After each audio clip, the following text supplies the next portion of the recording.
Praise the Lord. Hallelujah. പ്രിയ സഹോദരങ്ങളെ, ഈ ശനിയാഴ്ച ദിനത്തില് കർത്താവ് വലിയൊരു കൃപ പരിശുദ്ധ അമ്മ വഴി ഓരോരുത്തർക്കും, ഇത് കാണുന്ന നിങ്ങൾ ഓരോരുത്തരെയും കർത്താവ് ഇടപെട. ഇത് ശരിക്കും നമ്മുടെ ഒരു കുടുംബമായിട്ടാണ് കേട്ടോ എനിക്ക് തോന്നാറുള്ളത്. നമ്മൾ ശരിക്കും ഒരു കുടുംബത്തിൽ എന്നതുപോലെ കർത്താവ് അത്രമാത്രം ഒരു സ്വാതന്ത്ര്യം നിങ്ങളായിട്ട് അച്ഛനുണ്ട്. ഹല്ലേലൂയ. ചിലപ്പോൾ നമ്മൾ കണ്ടിട്ടില്ലെങ്കിൽ പോലും ശരിക്കും ആ ഒരു സ്വാതന്ത്ര്യത്തിലാണ് പരിശുദ്ധ അമ്മയുടെ വലിയൊരു ഇടപെടൽ ഇന്ന് നമ്മളെ ശരിക്കും സങ്കടപ്പെടുത്തുന്ന ഒരു മേഖലയിലേക്ക് ദൈവശക്തി ഇറങ്ങി വരട്ടെ എന്ന് പ്രാർത്ഥിക്കുകയാണ്. പിന്നെ ഇന്നലെ നമ്മുടെ കുമ്പസാരം താമസത്തിയാണ്. ഇന്നലെ കുമ്പസാരൊക്കെ വളരെ നന്നായിരുന്നു കേട്ടോ. ഞങ്ങൾ പ്രാർത്ഥനയ്ക്കൊക്കെ പ്രത്യേകം നന്ദി. ഇന്ന് നമുക്ക് വൈകിട്ട് ആന്തരിക ശുശ്രൂഷയും ആന്തരിക സൗഖ്യ ശുശ്രൂഷയും ബാക്കിയുള്ള അങ്ങനെയുള്ള പ്രധാനപ്പെട്ട ശുശ്രൂഷകളൊന്നും ഉണ്ട് നമ്മുടെ പ്രാർത്ഥനയിൽ ഓർത്തേക്കണം.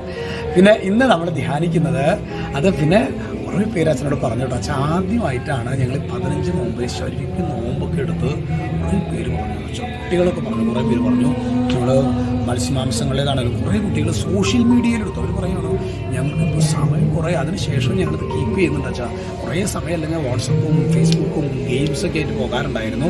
ആ 15 ദിവസം ഭയങ്കര സ്ട്രെയിനായിരുന്നു. ആദ്യത്തെ 5 ദിവസം ഭയങ്കര സ്ട്രെയിനായിരുന്നു. പക്ഷെ ദൈവകൃപയാൽ 15 ദിവസം മുമ്പെടുക്കാൻ പറ്റി. ഇപ്പം ഞങ്ങൾ കണ്ടിന്യൂ ചെയ്യുന്നുണ്ട്. ഞങ്ങൾക്ക് കുറേ സമയം പഠിക്കാനും പ്രാർത്ഥിക്കാനും ഒക്കെ കുറേ സമയം കിട്ടിയെന്ന് പറഞ്ഞ് എനിക്കൊരു 12 കുട്ടികളെങ്കിലും അച്ഛനോട് പറഞ്ഞിട്ടുണ്ട്. Praise the Lord. അതൊക്കെയാണ് വലിയ ഈ ഒരു നോമ്പിൻ്റെ അഭിഷേകങ്ങളാണ് സഹോദരങ്ങളെ. പിന്നെ ഇന്ന് നമ്മൾ ധ്യാനിക്കുന്നത് അത് സങ്കീർത്തന പുസ്തകം 23:1 പറഞ്ഞോ, എല്ലാവർക്കും അറിയണ വചനല്ലേ. കർത്താവാണ് എൻ്റെ ഇടയൻ, എനിക്കൊന്നിനും കുറവുണ്ടാവുകയില്ല. കർത്താവ് ഇടയനായിട്ടുള്ള ജനം എത്രയോ ഭാഗ്യവാന്മാരാണ്. നമ്മൾ കർത്താവ് യേശു ഇടയനായിട്ടുള്ള ഒരു ജനമാണ് സഹോദരങ്ങളെ. ഇത് നമ്മൾ ഹൃദയം കൊണ്ട് വിശ്വസിച്ചാൽ മതി.